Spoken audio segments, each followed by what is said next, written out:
I got all this potential that's deep inside of me, but they hate when you're successful cause they try to be. They sit there being judgmental because you're trying things, and they just want you to settle and do the right thing. So get a good job, don't slack off. Wake up every morning, make a good impression on your boss. Don't do anything that I wouldn't do, and when you're making money, make sure you don't spend it too soon. Fuck that, I'll do what I wanna do. I got a different path from everyone, and that includes you.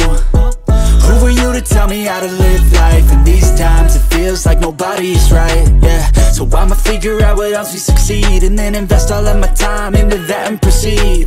I need whatever the hell could make me happy, and I don't think you have a clue what could that be. They tell me that I'm never gonna make it. They want me to do something that can make sense. They hate when I keep dreaming I'll be famous, but I don't give a fuck, I'ma keep chasing.